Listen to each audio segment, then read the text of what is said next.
السلام علیکم ورحمۃ اللہ وبرکاتہ۔ میں عبدالکریم ملک اور آپ دیکھ رہے ہیں پروگرام فکر و نظر۔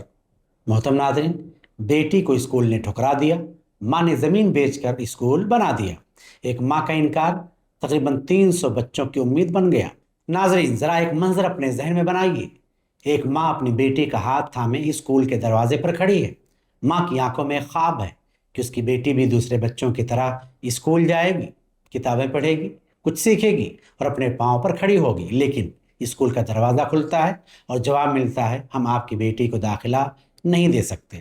ماں دوبارہ کوشش کرتی ہے، پھر کوشش کرتی ہے، لیکن راستہ بند۔ کیوں؟ کیونکہ اس کی بیٹی خصوصی ضروریات کی حامل تھی، آٹزم اور سیربرل پالسی کے ساتھ زندگی گزار رہی تھی۔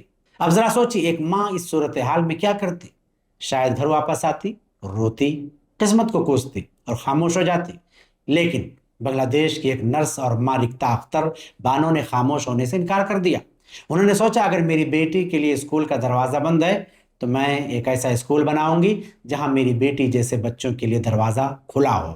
اور ناظرین، یہ فیصلہ صرف ایک بچی کی زندگی نہیں بدلنے والا تھا، یہ فیصلہ تقریباً 300 بچوں کے مستقبل کو امید بن گیا۔ رکتا اختر بانو کی کہانی، ناظرین، یہ کہانی بنگلہ دیش کے شمالی علاقے کوری گرام کے چلماری کی ہے۔ رکتا اختر بانو پیشے کے اعتبار سے نرس ہیں۔ ان کی اپنی بیٹی خصوصی ضروریات کے ساتھ زندگی گزار رہی تھی، ایک خاص قسم کی بیماری سے جوجھ رہی تھی۔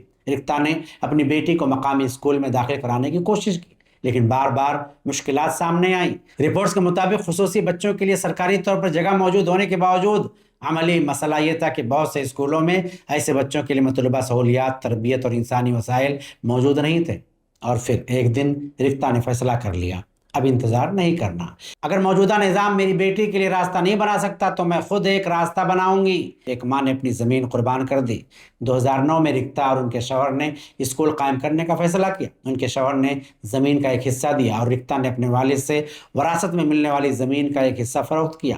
رپورٹس کے مطابق اسکول کی ابتدائی تعمیر پر تقریباً $8,000 خرچ ہوئے۔ سوچئے، ایک طرف اپنی اولاد کا مستقبل، دوسری طرف اپنی زمین، اور رکتا نے زمین کو دولت سمجھ کر رکھنے کے بجائے اسے بچوں کے مستقبل میں تبدیل کر دیا۔ 2010 میں اسکول نے باقاعدہ طور پر بچوں کے لیے اپنے دروازے کھول دیے۔ ابتدا بہت چھوٹی تھی، ایک سادہ سا ٹین کی چھت والا مکان، چند بچے اور چند رضاکار اساتذہ، لیکن خواب بہت بڑا تھا۔ شروعات آسان نہیں تھی، لوگوں نے مذاق اڑایا، اس اسکول کو حتیٰ کہ پاگل اسکول بھی کہا گیا۔ لیکن رکتا اور ان کے شوہر پیچھے نہیں ہٹے، وہ گاؤں گاؤں جاتے، خصوصی بچوں کو تلاش کرتے، ان کے والدین سے بات کرتے اور انہیں سمجھاتے، یہ بچے بوجھ نہیں ہیں، یہ بچے کسی لعنت کی علامت نہیں ہیں، یہ بھی انسان ہیں، انہیں بھی تعلیم کا حق ہے، انہیں بھی محبت، عزت اور مواقع چاہیے۔ اور آہستہ آہستہ لوگوں کی سوچ بدلنے لگی۔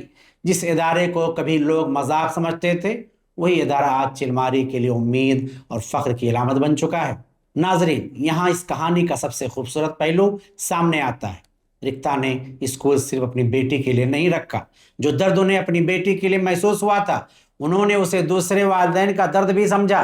اور آج رکتا Akhtar Bano learning disability school میں تقریباً 300 بچے تعلیم حاصل کر رہے ہیں۔ یہ ادارہ ابتدا میں آٹزم اور لرننگ ڈسیبلٹیز رکھنے والے بچوں کے لیے بنایا گیا تھا، لیکن اب مختلف ذہنی اور جسمانی معذوریوں کے شکار بچوں کو بھی تعلیم فراہم کرتا ہے۔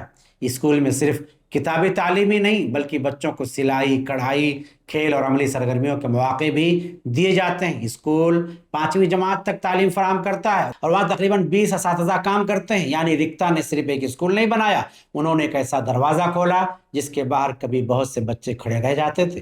اور ناظرین، اس جد و جہد کو صرف بنگلہ دیش تک محدود پذیرائی نہیں ملی۔ BBC کی فہرست میں ان کی کہانی کو اس حقیقت کے ساتھ نمایاں کیا گیا کہ اپنی بیٹی کو تعلیم دلانے میں رکاوٹوں کا سامنا کرنے کے بعد انہوں نے زمین فروخت کر کے اپنا اسکول قائم کیا، جو بعد میں سینکڑوں بچوں کے لیے تعلیمی مرکز بن گیا۔ یہ صرف ایک عورت کا اعزاز نہیں تھا، یہ ان تمام بچوں کے لیے اعزاز تھا جنہیں معاشرہ کبھی کم سمجھتا تھا، اور ان تمام والدین کے لیے بھی جو اپنے خصوصی بچوں کے مستقبل کے لیے جد و جہد کر رہے ہیں۔ اب ذرا ہم اپنی طرف دیکھیں۔ ناظرین، یہاں سے فکر و نظر کا اصل سوال شروع ہوتا ہے۔ ہم رکتا اختر بانو کی کہانی سنتے ہیں اور کہتے ہیں، واہ کیا ماں ہے، کیا جذبہ ہے، کیا قربانی۔ لیکن کیا ہم صرف متاثر ہونے کے لیے یہ کہانی سن رہے ہیں یا اپنے لیے کوئی سوال بھی نکالیں گے؟ ایک نرس اپنی بیٹی کے لیے اپنی زمین کا حصہ فروخت کر کے ایک اسکول قائم کر سکتی ہے، تو ہم کیا کر سکتے ہیں؟ جن کے پاس وسائل ہیں، جن کے پاس اثر و رسوخ ہے، جن کے پاس ادارے ہیں، جن کے پاس ممبر ہے، جن کے پاس مائک ہے، جن کے پاس قوم کی رہنمائی کی ذمہ داری ہے، ہم نے تعلیم کے لیے کیا بنایا؟ کتنے اسکول، کتنے کالج، کتنے غریب بچوں کے لیے اسکالرشپ، کتنے یتیم بچوں کے لیے مستقل تعلیمی منصوبے، اور سب سے بڑھ کر کتنے خصوصی بچوں کے لیے ایسے ادارے جہاں وہ عزت کے ساتھ تعلیم حاصل کر سکیں۔ صرف تقریریں نہیں، ادارے۔ ناظرین، یہ بات کسی ایک شخص، جماعت یا طبقے کے خلاف نہیں، یہ ہم سب کے لیے ایک آئینہ ہے۔ ہم کہتے ہیں تعلیم قوم کی ضرورت ہے، ہم کہتے ہیں بچوں کو پڑھاؤ، ہم کہتے ہیں علم حاصل کرو، لیکن سوال یہ ہے تعلیم ہماری تقریروں میں زیادہ ہے یا ہمارے اداروں میں؟ اگر تعلیم واقعی ضروری ہے تو اسکول بھی ہونے چاہیے، اگر یتیموں کی فکر واقعی ہے تو ان کے لیے مستقل تعلیمی منصوبے بھی ہونے چاہیے، اگر خصوصی بچوں کے لیے فکر واقعی ہے تو ان کے لیے خصوصی تعلیمی مراکز بھی ہونے چاہیے، کیونکہ قومیں صرف تقریروں سے نہیں بنتی، اداروں سے بنتی۔ اور یاد رکھیے، ادارہ ہمیشہ کروڑوں روپے سے شروع نہیں ہوتا، کبھی ایک کمرے سے شروع ہوتا ہے، کبھی 10 بچوں سے، کبھی ایک استاد سے، کبھی ایک اسکالرشپ سے، کبھی ایک یتیم بچے کی فیس ادا کرنے سے۔ اصل سوال یہ نہیں ہے کہ میرے پاس کتنا ہے، اصل سوال یہ ہے کہ میں اپنے پاس موجود چیز میں سے کتنا شروع کر سکتا ہوں۔ آپ 10 بچوں کی فیس اٹھا سکتے ہیں، اٹھائیے۔ آپ ایک یتیم بچے کی تعلیم کی ذمہ داری لے سکتے ہیں، لیجئے۔ آپ خصوصی بچوں کے لیے ایک کلاس شروع کر سکتے ہیں، کیجئے۔ اور اگر اللہ نے وسعت دی ہے تو ایک اسکول قائم کیجئے۔ اب سوال ریختہ اختربانوں سے نہیں، سوال ہم سے ہے۔ ہم کب آغاز کریں گے؟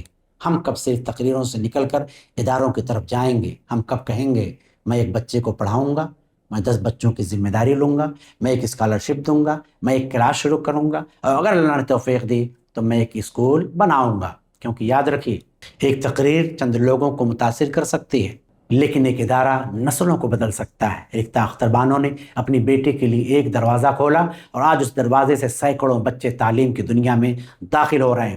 اب آپ بتائیے ہم کب آغاز کریں گے؟ میں ہوں ڈاکٹر عبدالکریم علی۔ السلام علیکم ورحمۃ اللہ وبرکاتہ۔